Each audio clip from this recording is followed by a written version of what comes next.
자, 잠시 쉬었으니까 다시 시작하겠습니다. 이 시간에는 찬송 한 장 드리고 시작하겠습니다. 287장 예수 앞에 나오면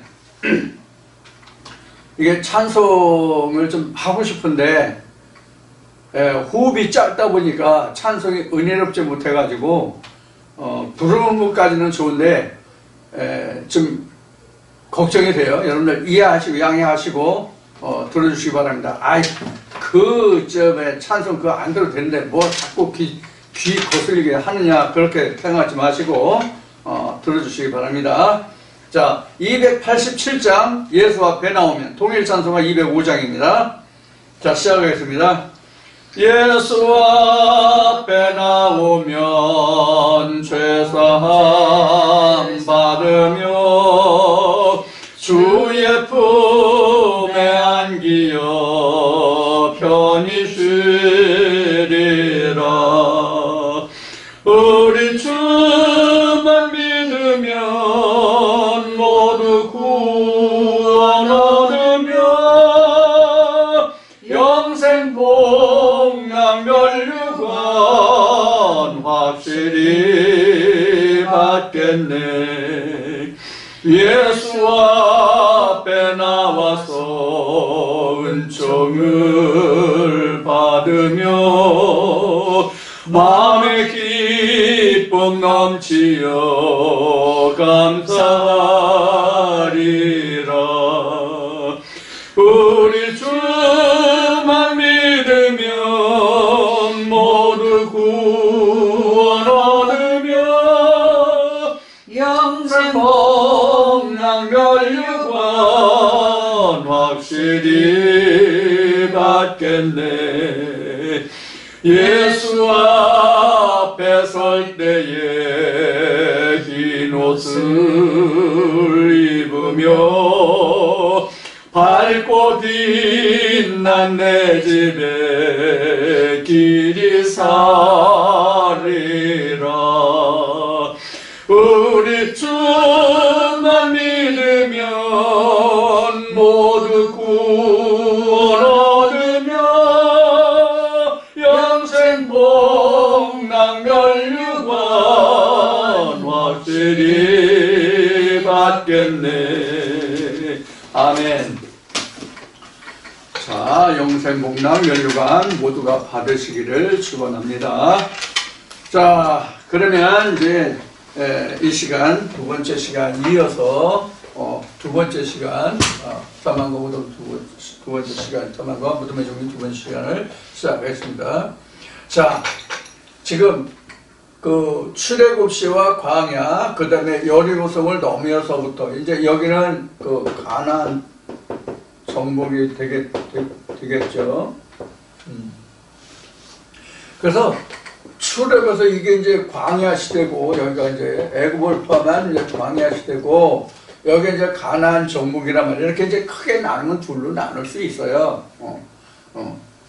크게 나누면 물론 출애굽이 돼야만 광야 시대가 와요. 그래서 광야 시대라고 하면 출애굽을 뺀 광야 시대는 있을 수가 없어요.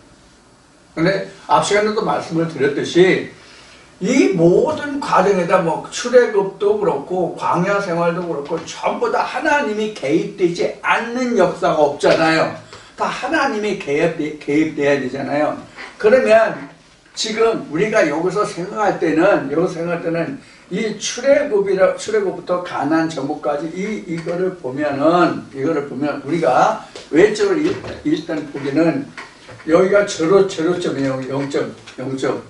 이 앞에가 그 BC예요. 여기서부터 출애굽부터는 AD예요.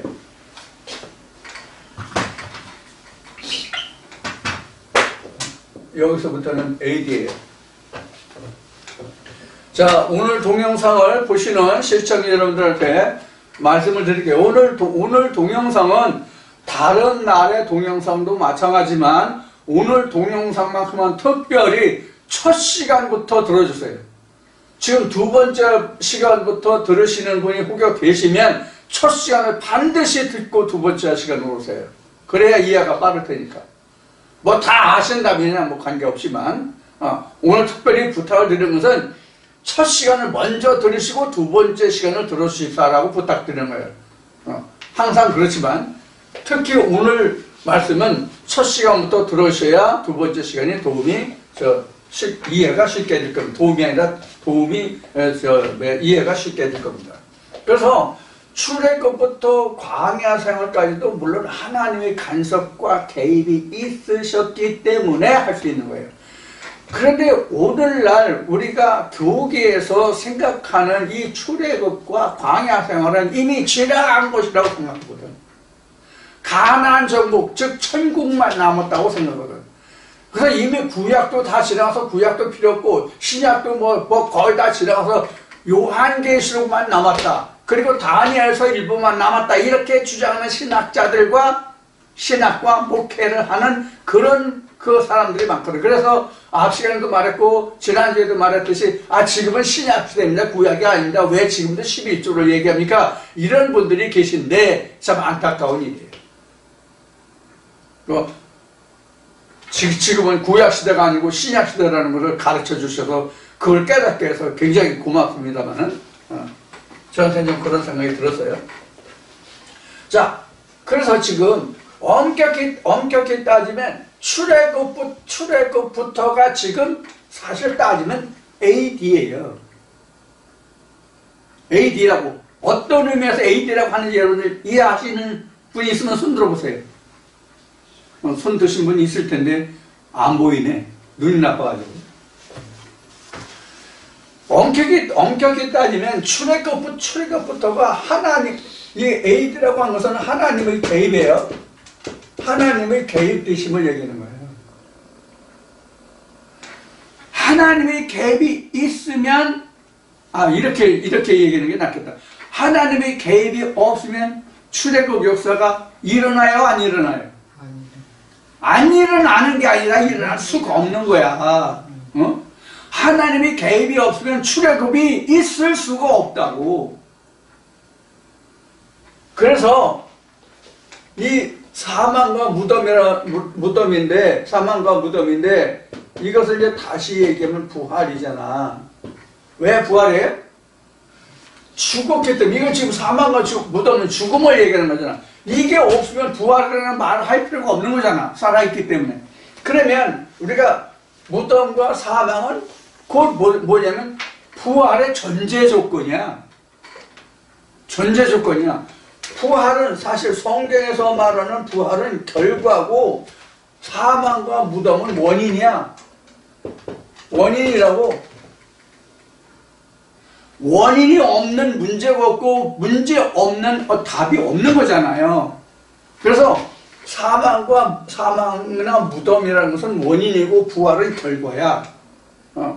그래서 지금 결과를 먼저 보는 거야. 결과를.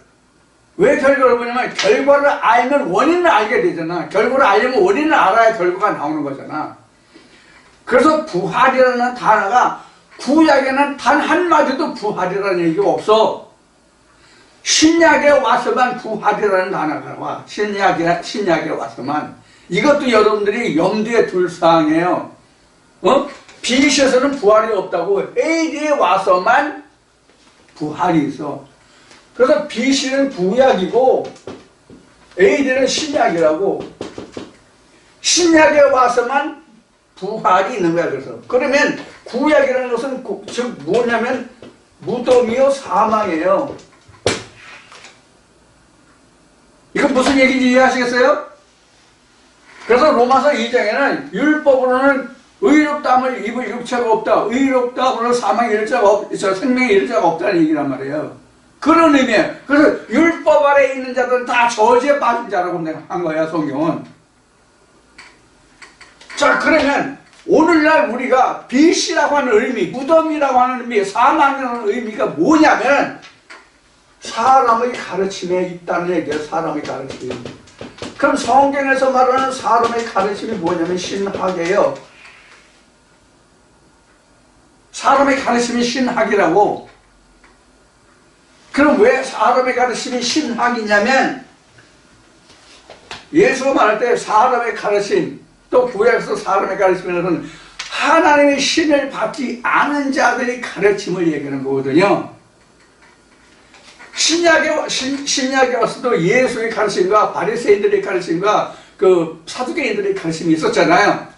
물론 이제 성경에는 사두개인들의 가르침은 뭐 한두 마디 나오고는 안 나와요. 사두개인들은 다 바리새인들의 이야기예요. 다 바리새인들과 예수와의 관계를 이야기한 게 신약의 이야기란 말이에요. 자, 그래서 신약에 와서만 부활이라는 얘기가 나오는데 신약이 부활을 의미하기 때문에 신약이 바로 부활이에요. 다시 산 거예요. 누가 살아요? 예수가 살아요. 그래서 신약은 전부 다 예수에 관한 증거인데 그 증거가 어디 있다? BC에 이미 있다. 모세에게 이미 있다 이 얘기거든요.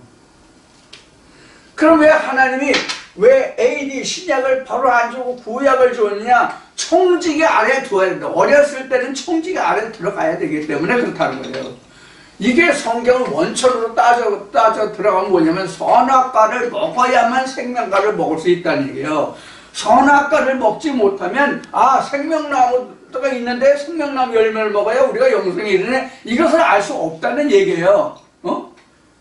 그래서 성경에서 창세기에서 선악과를 먹지 말고 선악과를 먹으면 죽는다. 그래 먹지 마라. 먹으면 죽는다. 그러니까 생명과를 먹으라. 이러면 그래서 이것을 하나님이 트릭이다 이런 표현을 제가 썼던 거예요. 그래서 근데 누구든지 율법을 거치지 않고는, 즉 몽학선상을 거치지 않고는, 즉 청지기 아래 율법 아래 있을 율법을 거치지 않고는 신약으로 이룰 수가 없어. 즉 BC를 거치지 않고는 AD로 이룰 수가 없어. 이런 의미라고요. 이런 의미.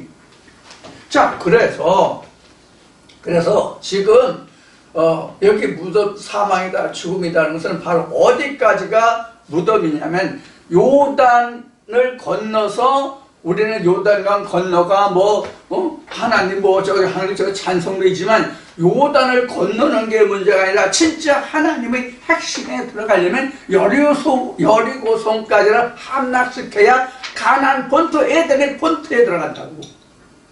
그런데 우리가 앞시간도 잠깐 얘기했지만 14만 4천과 그룹들이 있었잖아요.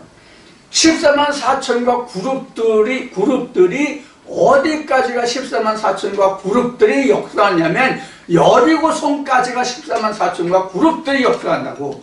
그 이후에는 14만 4천과 그룹들이 없어요. 자체가 내 자신이 14만 4천과 그룹이 돼. 생명나무가 된다 그런 얘기예요. 무슨 뜻인지 이해하세요? 이렇게 돼야만 하나님 나라가 내 것이 된다고, 내 소유가 된다고. 즉 하나님이 내 소유가 되는 내 거라고. 하나님이 내 거야. 지금 앞에서 지금 부활을 지금 이야기했는데 지금도 부활을 이야기하고 있는 거지만 부활을 얘기했는데 이 부활에 대해서 설명할 것이 너무나도 많은데 지금 얘기하는 거, 안 하는 것이 있어요. 뒤에 하면서 이제 그런 얘기가 다시 자연스럽게 이제 나오게 될 거예요. 자, 그래서 지금까지 말씀드린 바와 같이 지금 우리는 출애굽이 없는 거라요, 지금. 현재 신앙생활을 하고 있는 우리에게는 출애굽이 없는 거로 한다고. 이런 가딱 같은 지금 신앙생활 가르침을 받고 있다고, 지금은. 아니, 출애굽이 없는데 어떻게 부활이 있고 어떻게 가나안 에덴에 들어가서 본토 족속과 싸워서 가나안 땅을 내 땅을 내 소유로, 즉 하나님 보존을 내 소유로 삼냐고 생각을 해보라고, 이치적으로. 근데 저도 지금 이렇게 이 연사 힘줘 외침이다 하고 있지만 제가 그 장본이잖아요. 이 이야기를 하고 있는 나 자신부터가 장본이잖아. 그런 걸 몰랐던 장본인이잖아요. 그렇기 때문에 더 열불을 내서 얘기하는 거야. 그래서 알지 못했던 그 수치, 알지 못했던 그 부족함, 연약함, 그것 때문에 더 열불을 내서 얘기하는 거예요. 그러는 속에서도 내가 아멘 내가 천국 가고 내가 하나님께 상 받을 걸 생각하고 신앙을 했던 그 시절이 있었기 때문에.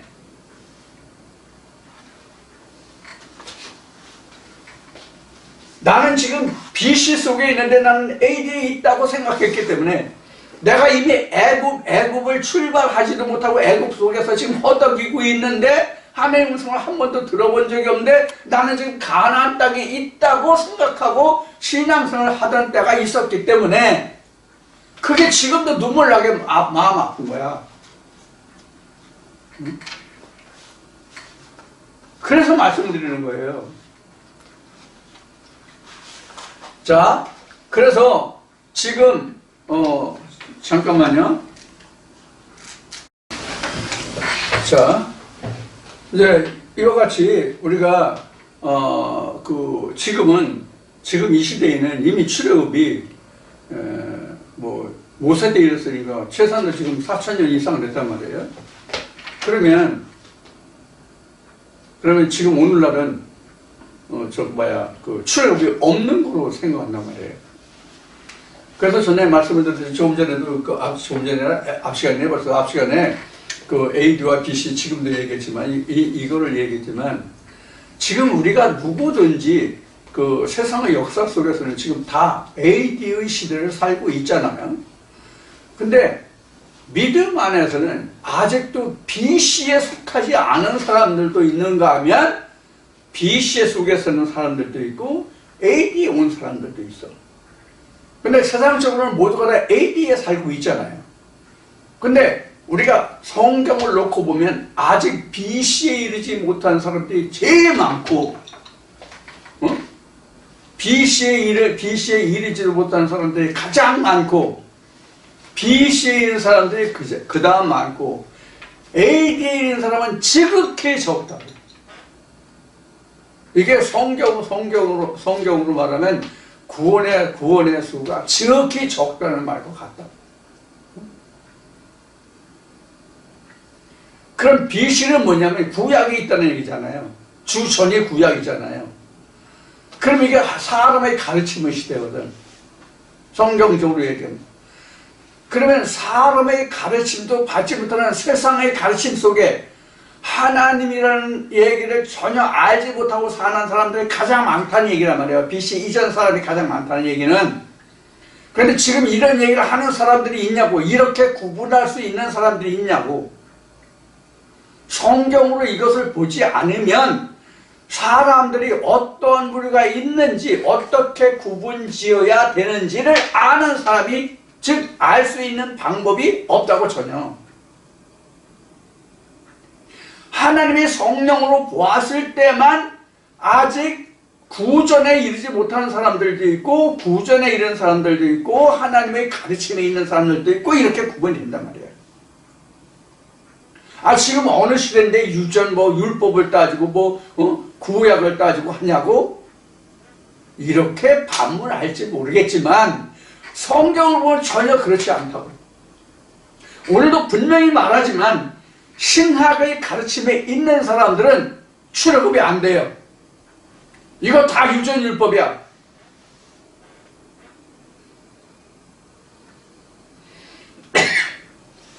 그러면 출애굽을 할 수 있는 BC에 속한 사람들이 어떤 사람들이냐? 지난주에도 말씀을 드렸듯이 성령이 교회에 가시는 말씀을 듣고 그 말씀 속에 있는 사람들이 BC에 속한 사람들이야. 그 속에 갇혀있는 성령이 교회에 가시는 말씀 속에 살아가는 사람들이 지금 구약의 BC의 사람들이라고 했잖아요. 그게 어떤 의미냐면 하나님의 빛이 왔을 때 그걸 깨닫지 못해. 요한복음에 있는 말씀이죠. 저들 중에 하나님 말씀, 하나님의 빛이 왔을 때 그 빛을 알지 못하고 저들 중에 생명이 있을 때 그 생명 온지를 모르고 이 사람들이 BC에 속한 사람들이라고. 그래서 그 BC 속에서 그 말씀을 깨닫기까지가 뭐라고 그랬어요? 말라기 영적 흑암기라고 얘기했죠, 이미. 그 시대를 거쳐서 들어와야만 그게 바로 여리고성을 함락시키는 거하고 똑같아. 그때부터 하나님의 계명으로 내가 나가는 거야. 하나님의 계명으로. 이 하나님의 계명이 지금 우리가 성경에서 쓰는 하나님의 계명, 율법을 이야기하는 게 아니라 하나님의 진리 말씀을 지금 계명이라고 한 거예요. 예수의 가르침으로 돌아올 수 있다는 얘기예요. 즉 몽학선생을 지나서. 그럼 몽학선생 지났다는 때가 언제냐면 지금 성령의 교회실 말씀 속에서 지금 깨닫기까지라는 얘기를 했잖아요. 성령의 교회라신 말씀을 들었으면 이미 어떠냐면 청지기 아래 나와서 지금 여자에게서 해산을 기다리는 자라고, 해산을 기다리는 자라고, 잉태한 자라고. 지금 성령의 교회 되시는 말씀을 듣고 있다면 내가 지금 잉태한 자라고. 무슨 얘기냐면 씨를 받아 가진 자라는 얘기예요. 잉태한 자는. 우리 잉태했다 그러면 실제 우리가 생리적으로 잉태했다 그러면 그 남녀의 사랑을 통해서 그 수정이 된 상태를 우리가 잉태라고 그러잖아. 잉태라고 그러잖아. 근데 지금 내가 잉태라고 하면서 하나님의 말씀을 받아 간직하고 있는 자, 그 씨를 간직하고 있으니까 잉태라고 한 거예요. 그래서 그것을 해산하면은 바로 뭐냐면 영적 흑암기를 지나서 내가 AD로 오는 거야. 영적으로, 성경적으로 표현하면요. 그 과정을 지금 설명하고 있는 게 지금 출애굽, 광야, 여리고, 가나안 땅이에요. 자, 그래서 앞 시간에 이야기했던 것 같이, 지금 출애굽에서 광야의 시대까지는 1세대와 2세대가 같이 살아요. 1세대와 2세대가 동거한다고. 1세대, 2세대가 동시에 누구의 가르침을 받냐면 모세의 가르침을 받는데, 모세의 가르침은 즉 하나님의 가르침을 이야기하는 거예요. 그러니까 1세대와 2세대가 같이 있어. 자, 그런데 여기 지금 여리고를 넣으면 여리고성, 즉 가나안 땅을 가나안이란다. 요단강을 건너면 1세대 죽고, 어디에서? 광야에서 모두 죽었죠. 근데 여호수아와 갈렙만 둘만 살았다고 그랬죠. 둘만. 그러니까 1세대는 다 죽고, 광야에서 죽고, 2세대가 나왔단 말이에요. 2세대는 누구의 가르침을 받아요? 모세의 가르침 받아요? 여호수아의 가르침을 받거든요. 그 여호수아가 예수가 아니라 예수 역할을 한 자가 여호수아예요. 예수 역할을 한 자가 여호수아라고.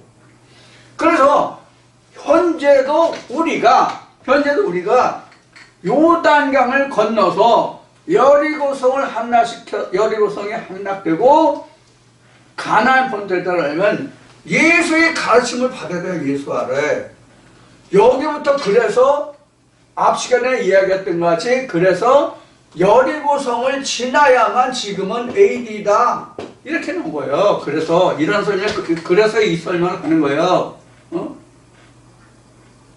자신있게 하나님의 말씀을 자랑하고 또 선전하거니와 이런 것을 아는 사람이 몇이나 되냐고.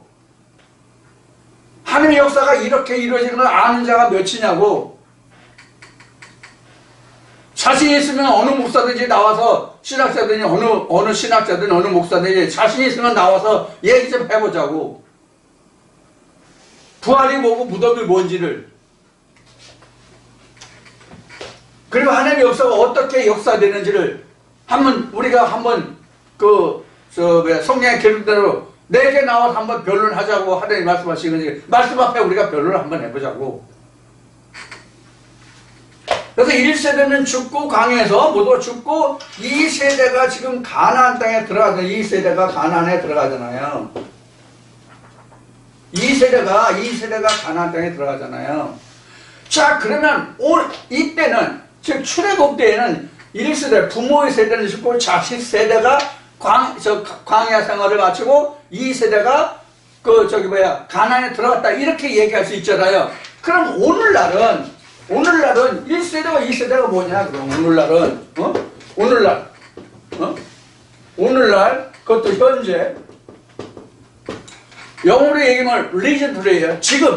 리전드리, 요즘, 지금 당장이라는 거, right now라는 말이 되게 되면 지금 당장은. 그래서 오늘날 리전드리,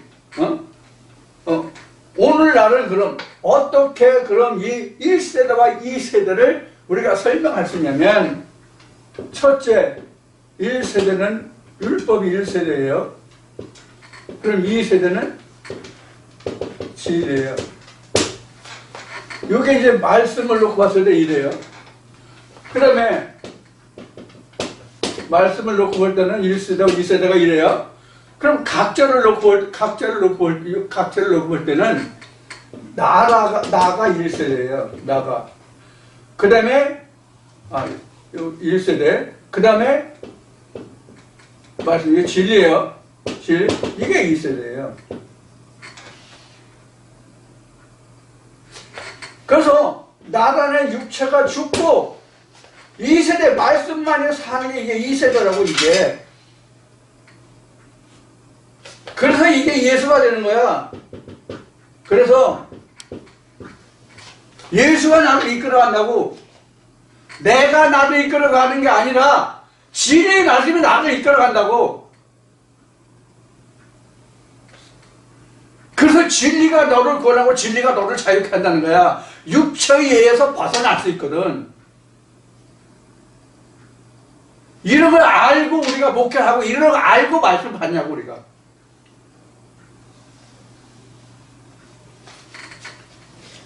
그래서 우리가 뭐 성령의 역사다, 뭐 성령 받아라, 뭐 이런 얘기를 하는데, 진짜 성령의 역사, 성령을 받아라 하는 것이 어디냐면 지금 여기라고. 여리고성을 함락시켜야, 이스라엘 백성들의 출애굽의 과정으로 보면 여리고성을 함락시키고 가야 거기서부터 성령 시대야. 거기부터 성령 시대라고. 거기부터는 하나님이 진짜 나의 하나님. 그때부터는 주가 나의 주가 되는 거야. 응? 그때부터는 주가 나의 주라고.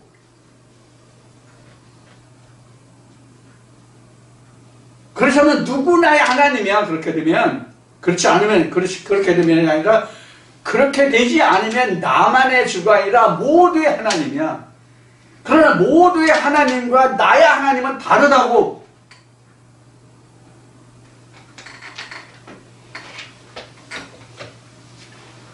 그래서 이스라엘 백성들이 앞에도 얘기했고 지금까지 이 연사 힘주어 외쳤던 것 같이 여리고성을 함락시키기 전까지는 분명하게 이야기해서 확실하고 분명하게 얘기해서 누구나의 하나님이에요.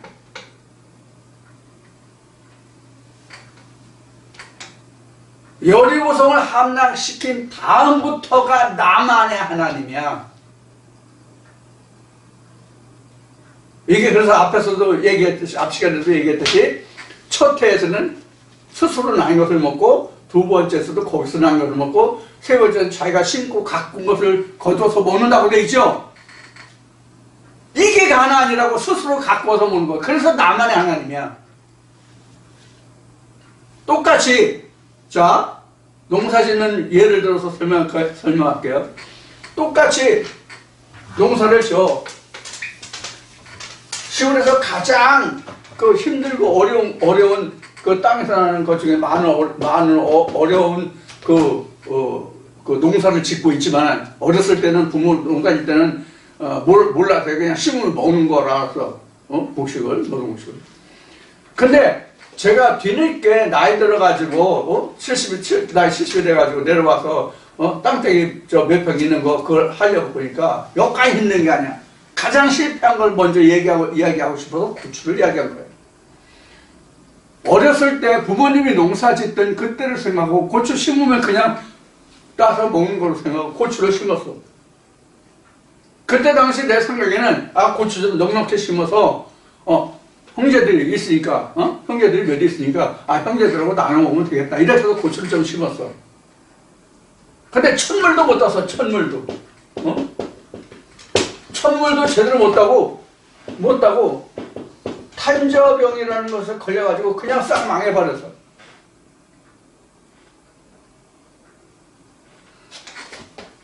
땅 농사 중에서 와서 느껴보니까 고추보다 농사 짓기 어려운 게 없고, 그 다음에 과수원, 특히 자두나 사과,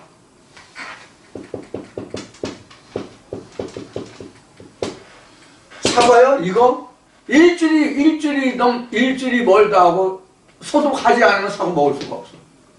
자도요, 그렇게 자주 소독해도요, 벌레 안 먹는 게 없을 정도로 벌레가 많이 꼬여요. 이게 자도 여러분들 다 잘 아시지만 단맛이 나고 신맛도 나지만 단맛이 높잖아요. 그래서 벌레가 엄청 많이 꼬여, 자도. 그래서 여러분들 자도 흔히 말로 때깔 좋다고 그러잖아. 이 자도 때깔 좋은 거요, 보통 약한 거 아니야. 소독 안 하면 자두는요, 단 한 개도 소독해도 성한 거를 먹기가 힘들어요. 아주 자주 하지 않으면. 그래서 자두를 진짜 깨끗하고 때깔 좋은 거, 여러분들이 과일전에 가서 자두를 샀다? 한 5월달 되면 이제 그 자두가 나올, 5월달 중순인가 5월 초부터 자두가 나올 거는데, 자두가 이제 꽃 펴서 이제 지금 열매를 맺어가는 시기인데, 지금 이제 조금 있으면 파란 열매가 맺어요. 지금 꽃 폈어요. 이제 지었어요. 지금. 꽃이 지어가는 단계예요. 이 자두요, 지금 얘기한 같이 웬만큼 소독하지 않으면 벌레 안 먹은 게 없어. 웬만큼 소독해서는 벌레 안 먹은 게 없어. 그래서 벌레 먹은데 베내고 잘라내고 많이 먹은 건 그냥 내버리고 이렇게 해서 발라서 먹고 이렇게 해서 먹었어요. 소독을 웬만큼 하지 않으면 이렇다고. 그러니까 여러분들 자두 먹을 때 보통 소독하지 않으면 안 된다는 것을 여러분들 참고하시고 사과를 드시기 바랍니다. 이 얘기는 뭐냐면 잘 씻으라는 얘기예요. 사과도 마찬가지예요. 사과 이거 엄청 많이 소독해야 됩니다. 자, 이와 같이 우리가 농사를 지으면 소독을 엄청 많이 해야 돼요. 이 얘기를 왜냐면 우리 믿음도 마찬가지예요. 보통 우리가 소독하지 않으면, 소독 무슨 의미로 말씀드리는지 이해하시겠어요? 우리 믿음도 보통 소독을 하지 않으면 안 돼요. 사도 바울이 설명한 거로, 말한 거로, 고백한 거로 뭐냐면, 섰다 하면 넘어질까 조심하라. 된 줄로 알지 말고, 뭐라 나는 된 줄 알고, 된 줄로 아는 것이 아니라 내가 평가를 쫓아가는 사람. 이런 얘기 많이 했잖아요. 그걸 얘기하는 거예요. 응? 누가복음 16장에 23장에 나온 말까지 너는 항상 두릅하고 거름지어라. 이야기하고 같은 거라고. 그래서 우리가 열매하기가 힘들어요. 뭘 해도 예수로 해도. 우리 예수로 엄청 강하고 큰 하나님 하면 엄청 크다고 그럴까? 아니면 거룩하다고 그럴까? 그래서 하나님은 위대하시고 전진하시고 이렇게 얘기하잖아요. 이건 이제 누가 아니라 네버야. 성령보다 연약한 게 없어요, 사실 알고 보면. 성령보다 연약한 게 없다고. 항상 두릅하고 거름주지 않으면 성령은 금방 상하고 죽어.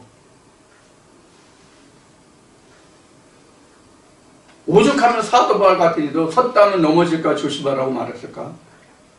내가 이루었다고 생각하지 않는다고 말했을까? 내가 핏대를 향해서 쫓아가는 자지 내가 이뤘다고 얘기 안 했잖아, 사도가. 이와 같아요.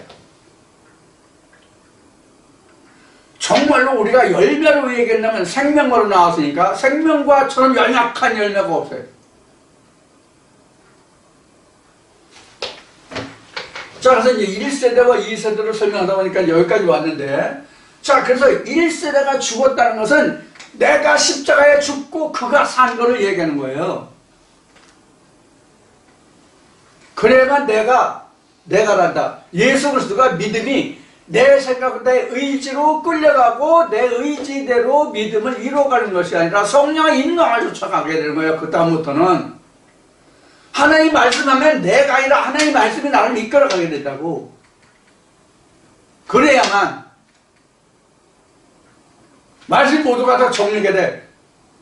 뭘 얘기냐면 제가 지금 말씀을 이렇게 이제 어느 주제를 해서 말씀 이제 오늘 본문이 이제 마태복음 23장이었잖아요. 23장 27, 28절 했잖아요. 그 말씀에서 이런 말씀까지 지금 전제되잖아요.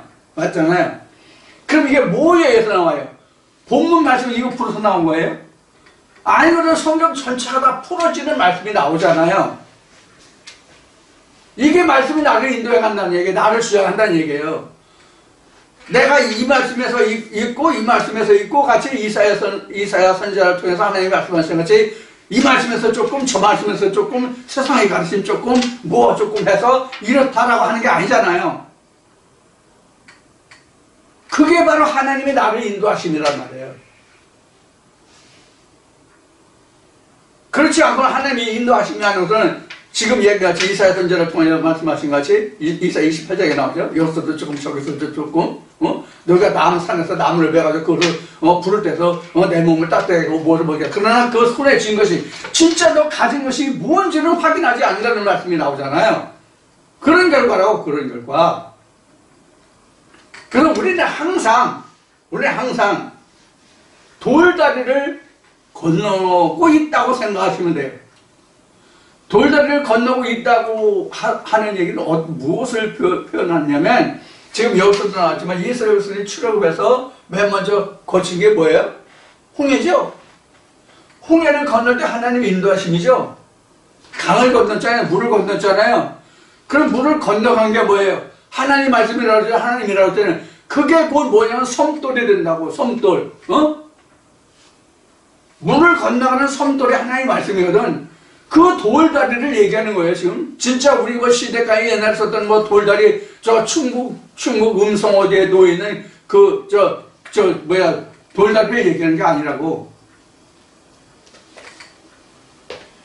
그래서 이게 그 홍해를 건넜든지 요단을 건넜든지 항상 하나의 말씀이 그 강을 건너게 하셨잖아요. 그래서 요단강 같은 경우는 거기다 돌을 각 지파별로 돌을 취해서 거기다가 흰색을 칠해가지고 후대에 전하라고까지 성경 기록하고 있잖아요. 바로 이걸 얘기하는 거예요. 그래서 우리는 지금 여리고를 통과했다는 얘기가 1세대가 없다는 얘기예요. 즉 내가 없고 구속한 주만 보인다는 뜻이에요. 하나님만 있고 나는 없다는 뜻이에요.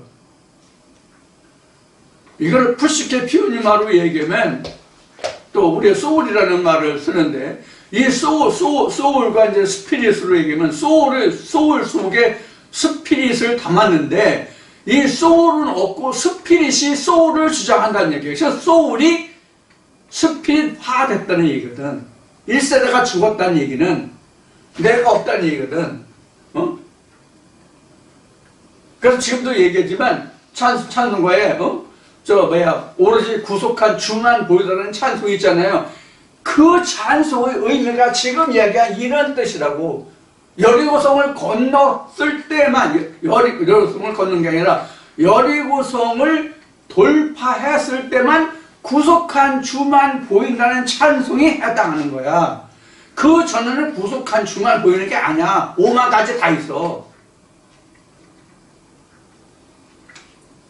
이것도 여러 번 말씀을 드렸지만 그래서 우리가 찬송가를 부르는 것도 하나님의 말씀을 깨닫고 나면 그 찬송의 의미가 달라진다고. 전혀 의미가 달라져요. 하나님의 말씀을 깨달으면. 이 말씀을 들으시는 분들 중에 이것을 깨닫고 이것을 이해하시고 찬송을 부르시고 찬송을 하시는, 찬송을 드리는, 찬송을 드린다고 해야지. 찬송은 원래 하나님 것이고 찬송은 산자의 것이니까. 살았다고 하는 얘기는 성경에서 살았다고 하는 것은 진짜 산 것은 뭐냐면 여리고성을 지나갔을 때 통과했을 때만 진짜 사는 거거든요. 사는 거거든요. 살았다는 것은 내가 산 것이 아니라 주가 산 거예요. 주가 사는 거라고. 주가 살아야만, 지금 가나안 얘기는 주가 살아야만 가나안 땅에 가서 내가 살 땅을 마련하게 된다고. 그게 내 영역이야. 가나안 땅이 내 영역이잖아요. 애굽도 내 영역이 아니고 광야도 내 영역이 아니잖아요. 그쪽은 완전히 하나님의 영역이야. 근데 가나안 땅만 내 영역이야. 자, 그러면 아브라함과 이삭과 야곱의 하나님께서 아브라함에게 말씀하시는 것은 가나안 땅인데 4대 후에 주겠다고 했잖아. 그 4대 후에가 바로 뭐냐면 가나안 땅이에요. 그럼 가나안 땅은 누구의 땅이냐? 사실은 하나님의 땅인데 다른 족속에 살고 있었어. 그렇죠? 성경에 보면 10족속인가 뭐 7족속인가 나오잖아요. 앞에 얘기했듯이 히위 족속, 기르기사스 족속, 여부스 족속 해서 나오잖아요. 그런 족속들이 살고 있었잖아요. 응? 그 족속들이 살고 있었기 때문에 그 족속을 멸하는 것이 가나안 전쟁이잖아. 이것이 요한계시록은 7 대접 재앙이란 말이야. 이것이 여리고성을 건너서부터 전쟁이 시작된다고. 이스라엘 백성에게 진짜 전쟁 나온 전쟁은, 물론 여리고성을 함락시키기 전까지 주변에 그 대적들이 많아가지고 다 물리치면서 갔죠. 그렇죠? 근데 이스라엘 백성들이 여리고성을 함락시키기 전까지 그들에게 있어서 가장 큰 대적은 뭐라고 생각했습니까? 성경을 이스라엘 백성의 출애굽 여정을 통해서 보시면 이스라엘 백성들에게 가장 큰 대적이 뭐냐고. 여러분들 생각나는 대로 한번 이스라엘 백성이 애굽 땅에서부터 여리고 건너가기까지 이스라엘 백성들에게 가장 큰 대적이 무엇이 있었는가를 한번 생각해 보시라고. 무엇이 여러분들 생각이 나십니까? 우선 이스라엘 백성들이 출애굽할 때 표면적으로 나타나는 것을 한번 보자고. 맨 먼저 대적된 게 뭐였어요? 바로였죠. 바로가 이스라엘 백성을 놓지 않았기 때문에 바로가 이스라엘 백성을 놓지 않았기 때문에 출애굽을 쉽게 못한 거잖아. 애굽을 쉽게 떠나지 못했던 거잖아. 그래서 10가지 재앙이 있었던 거잖아. 바로의 마음을 강팍하게 해가지고, 그래서 하나님의 사심의 그 여부를 드러내셨잖아요. 하나님 모세를 통해서. 그래서 바로가 놓아주지 않아가지고, 바로가 모세가 가서 내 백성을 놓아서 하나님께 예배할 수 있도록 3일길을 가게 해달았어요. 그래? 가서 예배하고 와. 그리고 놔줬으면 출애굽 역사가 바로의 그 애굽 땅에 있는 장자가 죽는 그 역사가 성경에 기록됐을까요? 안 됐을까요? 안 됐지. 장자 안 죽었지. 근데 여기서 우리가 또 물음표를 하나 다뤄보자고. 만약에 애굽 땅에 있는 장자가 다 죽지 않았다면 출애굽이 이루어져, 안 이루어져? 안 이루어져. 이게 뭐냐? 여기서 1세대가 다 죽었다는 거와 똑같다고. 말씀이 이렇게 엮여져 나오냐고. 우리가 말씀 볼 때, 그랬었지. 그런 걸 통해서 이렇게 했지. 이렇게 이해는 해도 지금 나와 이것을 적용시키는 것이 뭔지를 지금 아는 사람들이 있냐고.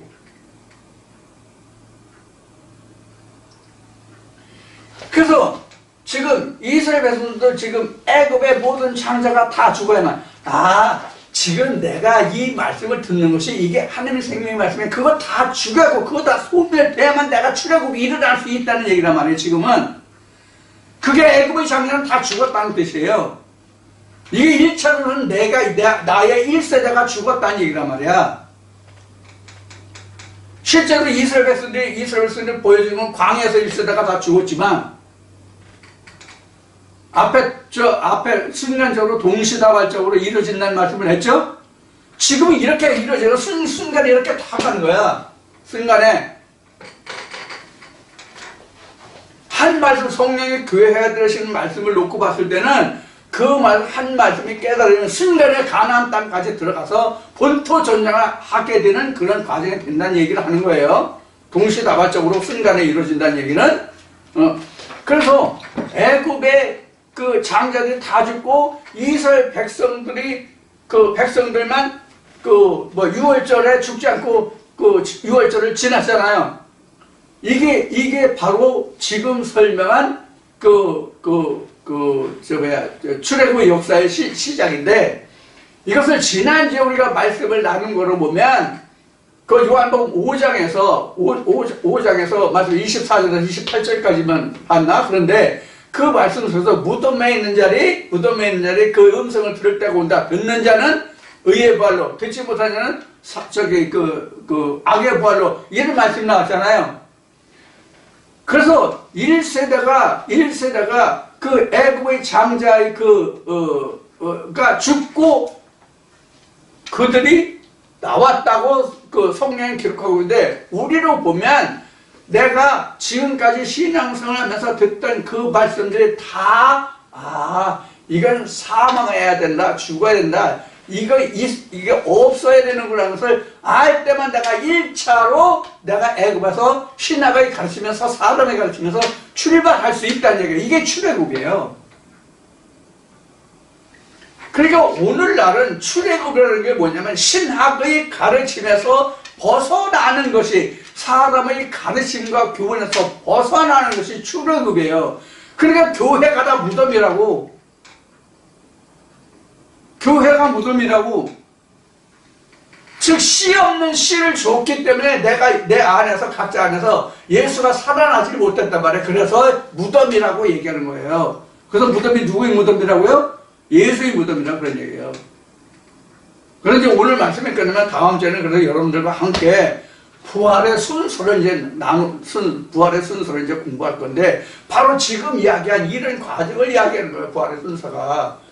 사실 오늘 나누는 이 말씀이 다 부활의 순서예요.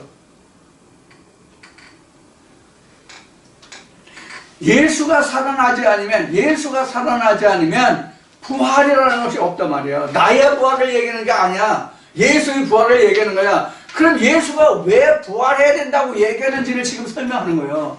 예수가 죽었다는 것이 뭔지를 설명하는 거예요. 왜 무덤이다, 사망이다라는 게 나왔냐 하는 얘기예요. 그래서 성경으로 말하면 무덤이다, 사망이다는 것은 각자 안에서 예수가 살아있지 않고 예수가 죽어 있다는 의미가 뭐예요? 무덤이고 사망이다. 그래서 부활을 얘기하는 거예요. 그래서 부활을 우리 그래서 요한계시록에서 부활을 얘기했잖아요. 이러한 말씀을 듣는 자는 둘째 사망에 다스릴 권세가 없다, 이렇게 나왔죠? 둘째 사망에 다스릴 권세가 없는 그 자체가 1차 부활인데, 그게 바로 뭐냐면 예수의 부활이라고.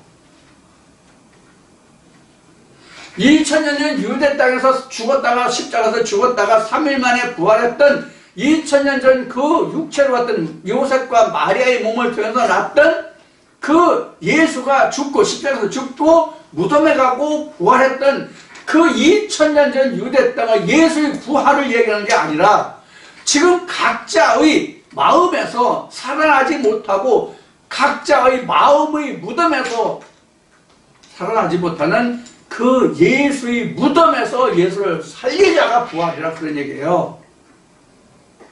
이제 좀 정리가 됐습니까?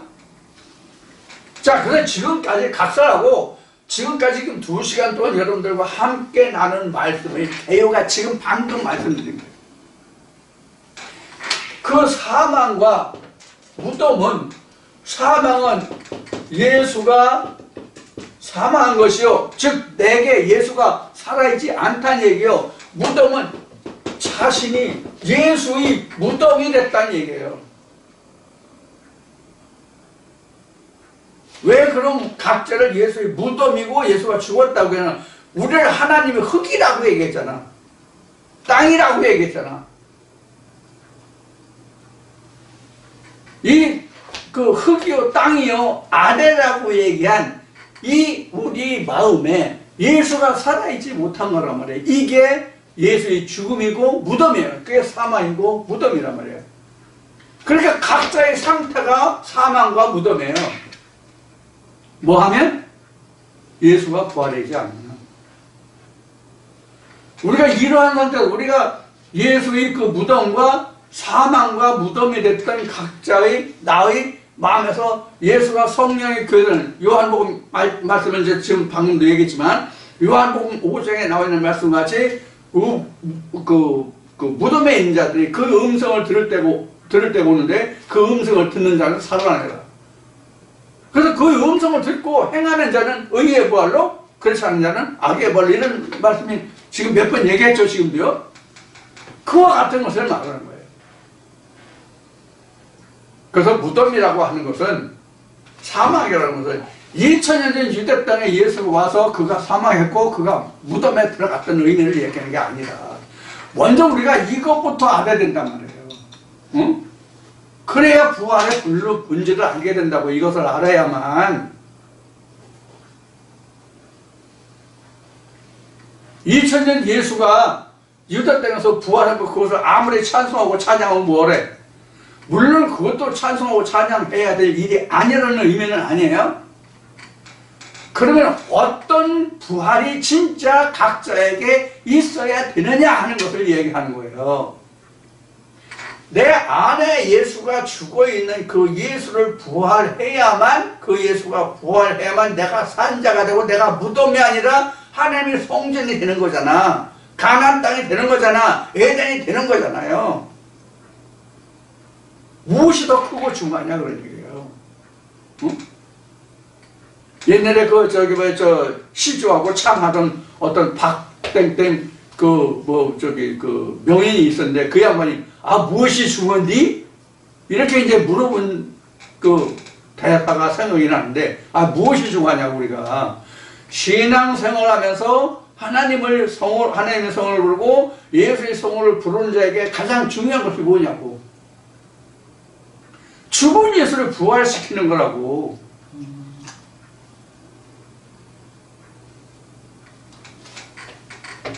아니 자기 안에서 예수가 죽어있고 내가 예수의 무덤에 된 줄도 모르고 뭐 예수 부활하셨네 뭐 할렐루야 찬송은 뭐냐고. 2000년 전 유대 땅에서 부활한 예수를 찬송은 무슨 소리냐고. 내 영혼에 내 안에 나의 무덤에 있는 예수가 살아나야 찬송을 하는 거지. 그때에 비로소 예수 부활하셨네 이렇게 찬송이 되는 거야.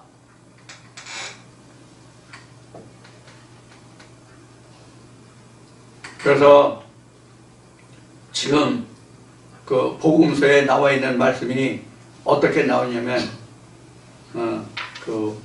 결혼잔치에 갔죠. 결혼잔치에 가가지고 기뻐하고 즐거우니까 신랑을 봄으로써 기뻐하고 찬송한다고 했던가요? 성경에? 뭐라고 되어 있죠? 응? 그래서 예수가 그 신랑을 봄으로 너희가 기쁘고 즐겁다. 내가 예수를 봐야 기쁘고 즐거운 찬송이 나오지. 응? 우리가 크리스마스 때 기쁘다 구주 오셨냐는데 내 안에서 예수 그리스도가 살아있어야 기쁘다 구주 오셨냐가 되지. 그래서 사실 크리스마스는요 6월절이고요 부활이고요 거듭남이고요 출애굽이고요 다 해당되는 게 똑같은 거예요. 자, 이제 여러분들과 함께 지금 이제 그 사망과 그 무덤의 종류에 대해서. 그런데 무덤의 종류가 사실 무덤의 종류라고 얘기했는데 일반적으로 우리가 무덤이라고 하면 우리가 일반적으로 생각하는 게 공동묘지 또는 요 사이는 그걸 보고 뭐라고 그래? 납골당? 납골당이라고 그러나?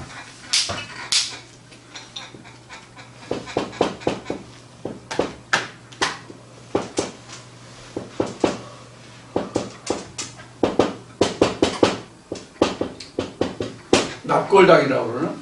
납골당이라고 그러는데 납골당 묘지가 있고 옛날에 다 묘지죠. 묘지하면 이제 이렇게 우리 봉분이라고 얘기지만 봉분이라고 얘기지만 그래서 우리가 일반적으로 일반적으로 묘지라고 하는 것은 대체로 우리가 공동묘지를 생각할 수 있잖아요. 우리나라로 보면 공동묘지가 있고 뭐 가족묘지도 있고 뭐 공원묘지도 있고 뭐 여러 가지 묘지가 있잖아요. 근데 이제 성경에 이제 묘지를 보면 첫째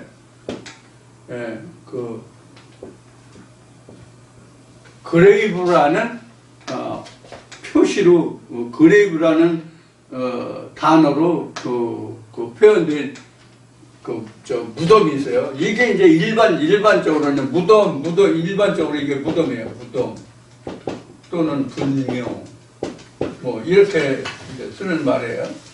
전에 한번 이 무덤의 영어 성경에 나온 단어를 한번 그 설명을 해드린 적이 있어요. 전에요. 자, 그래서 일반적으로 나온 게 이제 그레이브가 많고요. 그 다음에 그 우리가 일반적으로 묘지라고 일반적으로 우리가 그 여기 공동묘지 이런 묘지라는 것은 뭐가 이제 우리가 공동묘지냐면 시메트리라는 말이 있어요. 시메트리.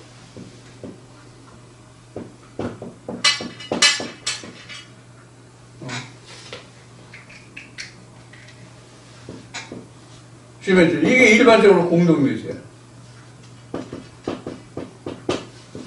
근데 제가 아는 범위 내에서는 성경에서 그 묘지가요. 시메트리는 안 쓴 으로 알고 있어요.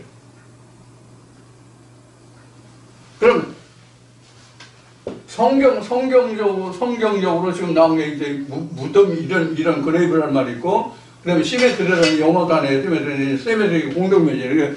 이제 공동묘지는 성경에는 이거는 지금 영어 성경에 이거로 안 나온 거죠. 그럼 성경에서 가장 많이 쓴 게 뭐냐면 그레이브 아니면 뭐가 되면 세팔커라는 말이 있어요. 세팔커. 이게 SEPULCHER 또는 RE 이렇게 이제 이게 세팔커예요. 이게 이제 바로 이제 성경적인 묘지예요. 성경적인 묘지예요. 세팔커. 그래서 요 두 단어가 주로예요. 그레이브 아니면 세팔커.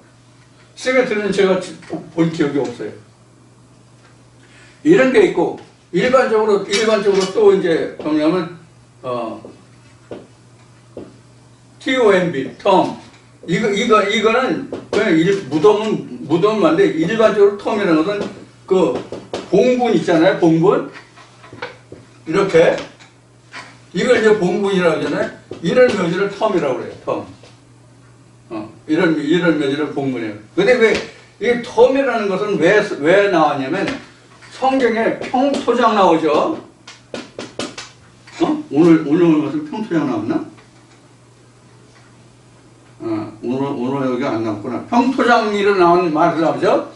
회칠한 무덤이나 또는 평토장이래요. 평토장으로 봉분이 없는 거예요. 여기에 주검은 있는데 이렇게 해가지고 봉분이 없는 게 이게 평토장이에요. 이게 평토장, 이게 이제 평토장.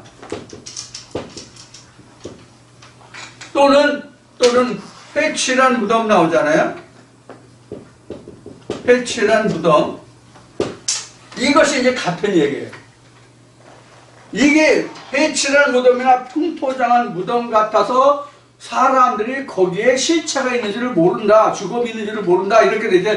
이거 뭘 얘기냐면, 당시에는 예수가 이 말을 할 때, 당시에는 이것을 무엇을 뜻했냐면, 바리새인들의 가르침을 얘기하는 거예요. 바리새인들의 가르침을 평토장한 무덤 같다, 회칠한 무덤 같다, 그래서 일반인들이 거기에 주검이 있는 것을 모른다, 이런 의미로 썼던 이야기예요. 은유적이죠, 그러니까. 비유적, 은유적으로 썼던 말이에요. 그럼 이거 오늘날로 뭐냐면 신학의 가르침이에요. 쉬운 얘기로. 왜냐면 당시에 바리새인들의 가르침을 이렇게 얘기했으니까 오늘날로 신학의 가르침이에요. 그럼 왜 바리새인들과 신학의 가르침을 너는 같다고 얘기했냐면 거기 겉에는 다 화려하고 깨끗하고 회칠한 무덤 같아서 거기서 무덤이 있는지 없는지, 즉 주검이 있는지 없는지를 모르잖아요. 왜 오늘날 신학을 회칠한 무덤이나 평토장한 무덤과 같다고 이야기하는지는 이 말씀을 깨달아 알아야만 이 말이 무슨 뜻인지 이해하고 그렇구나 하고 숨기는 거예요. 왜 그런가 하면 오늘날 모든 시대적인 세상 사람들이 신학을 해야만 목사 안수를 받고 그래야만 하나님을 이야기할 수 있는, 지난주에 얘기했던 강단권, 단권이 있는 줄 알아. 하나님 말씀을 설포할 수 있는 줄 알아. 그래서 성경 어디에도 신약을 통해서 하나님을 안 자가 있다는 성경의 증거가 단 한 군데가 한 단어는 그냥 한 글자도 없어. 우선 엘리야가 그렇고 모세가 그렇고 예수가 그래. 그들은 다 모세고 예수고 예수 같은 경우는 특히 하나님의 본체이기 때문에 그렇지 않느냐 이렇게 얘기하지만 예수가 말할 때 그가 어떻게 하나님을 알았는지를 설명하고 있어요. 뭐라고 설명하고 있어요?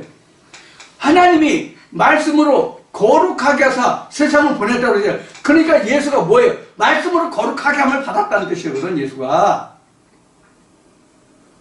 이게 뭐예요? 말씀이 육신을 입었다 이 뜻이란 말이에요. 신약의 가르치면 다 세상 사람들의 학문으로 가르침을 받은 거야. 그래서 이것도 이미 여러 말씀들을 통해서 신약의 가르치면 성경에서 어떻게 나타났고 신약시대는 구약시대는 뭐다 하는 것도 다 말씀드렸어요. 궁금하면 500원이에요. 궁금하시면 알고 싶으시면 500원 가지고 오세요. 가르쳐 드릴게요. 자, 이런 게 있고요. 참고적으로, 이런 네 가지 종류는 이미 지난번에 무덤에 관해서 말씀드린 이 네 가지 종류는 말씀을 드렸어요. 그런데 여기에 증거하지 않은, 제가 제미나이에 영문으로, 그레이브나 시메트리나, 세팔커, 이런 터미널, 이런 것을 제미나이에 어떻게 다르냐고 질문했고, 또, 이거 외에 다른 무덤에 관한 용어는 없느냐라고 질문했더니 여러 가지 답이 나오는데 그 중에 하나 우리가 참고로 알아두는 것이 뭐냐면 여러분들 혹시 그 방송이나 이런 것을 통해서 들으셨거나 또는 영상을 통해서 보신 분이 있는지 모르겠지만 로마에 가면은 천주교 성당 있잖아요. 천주교 성당 밑에 그동안 교황들이 있잖아요. 교황들이 있고 맨 앞에는 누구의 관이 거기 있다고 여러분들 알고 있어요? 12제자 중에 베드로의 시체가 거기 있어서 베드로가 1대 교황이다. 이렇게 천주교에서 얘기한다고 되죠? 이거 전부 다 거짓입니다. 거짓이에요. 내가 그때 있어 보진 않았지만 천주교를 베드로가 교황 1대 교황이 될 수가 없었어요.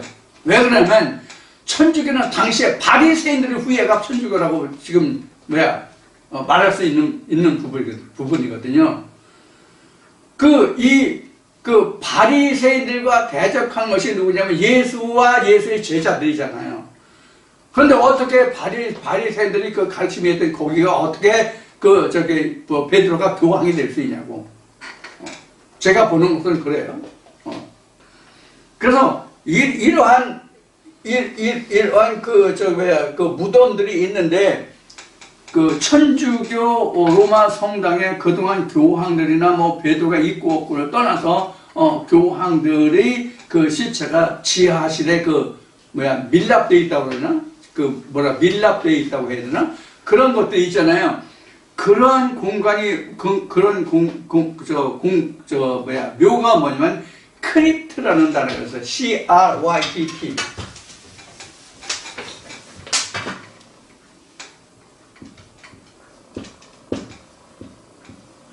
이게 교회 지하 무덤이에요.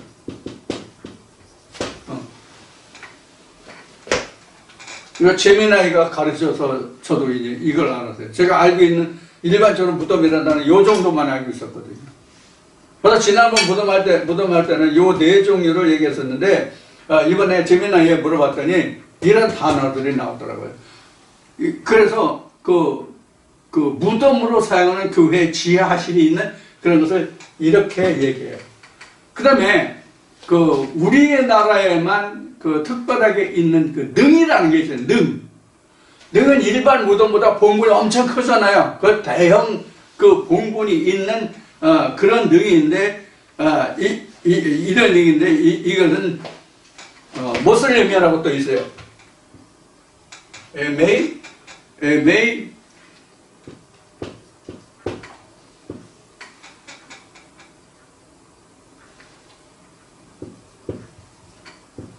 이게 있어요. 이건 능이라는 얘기예요. 그러니까 일반 시메트리는 것은 일반적인 이런 봉분이나 아니면 이제 밑 같은 경우는 다 십자가를 해놓더라고. 그 묘비를 해놓고, 우리는 봉분 없고, 이렇게 이제 십자가 세워놓고 묘비만 있는 거. 그게 이제 일반적으로 시메트리. 우리나라는 공동묘지의 시메트리. 시메트리. 근데 이제 능이라고 하는 것은 이제 이런 봉분이 엄청 큰, 이런 것이 있고요. 그 다음에 이제 석관이라는 것도 있고요. 그 다음에 아치형으로 되어 있는 이제 벌트라는 말도 있고요. 이제 이런 이제 단어들이 있어서 무덤이라는 종류가 이거 외에도 4가지 종류가 돼서 묘라는 의미가 8가지가 되더라고요. 이건 이제 여러분들 참고로 말씀드린 거니까, 이거는 하나님 영적인 말씀하고는 관계가 없어요. 이건 참고로 여러분들 말씀드리니까, 무덤의 종류니까, 이거 여기까지 이제 말씀을 드린 거예요. 자, 이렇게 해서 이제 무덤과, 사망이라는 것에 말씀을 드렸고, 다시 말씀드리지만 무덤과 사망이라는 것은 부활에 연관되어 있기 때문에 부활을 알려면 이걸 알아야 되기 때문에 말씀드렸다. 이렇게 이제 이야기를 했습니다. 그래서 이제 오늘까지 해서 이제 사망과 무덤에 대해서 말씀드리고, 다음 주에는 여러분들에게 이미 말씀드린 것이 부활이 어떠한 절차를 거쳐서 어떠한 순서를 거쳐서 우리가 부활이 이르느냐, 그것은 뭘 의미하느냐 하는 것은 다음 주에 여러분들과 함께 말씀으로 우리가 나누도록 하겠습니다. 자, 오늘 여기서 모두 마치고 기도로 오늘 예배를 마치도록 하겠습니다. 하나님 아버지, 오늘도 참으로 부족하고 연약하고 회와 입술에 뻑뻑하고 둔하며 온전치 못하고 순전히 못한 이 종의 예배로 아버지의 거룩하시고 영원하시며 험과 티가 없는 말씀을 대하고 증거하게 해주심을 감사합니다. 그런 오늘도 모든 부정한 것과 사람의 것과 순전하지 못한 건 다 제하시고 험과 티가 없는 아버지와 우리 주 예수의 피와 살만 대변되고 증거되고 주의 백성들에게 생명의 말씀으로 깨달아질 수 있도록 아버지와 성령 우리 역사하시고 인도하여 주시길 원합니다. 이 말씀을 듣는 모든 우리 위에 주의 평강과 평안이 영원토록 함께 해주시길 원하며, 이제는 이 말씀으로 함께하는 주의 백성의 모든 영혼 위에와 그 기도 위에 가정 위에 주님의 평강과 평안이 영원토록 함께하기를 우리 주 예수 그리스도의 이름으로 축원하옵나이다. 아멘.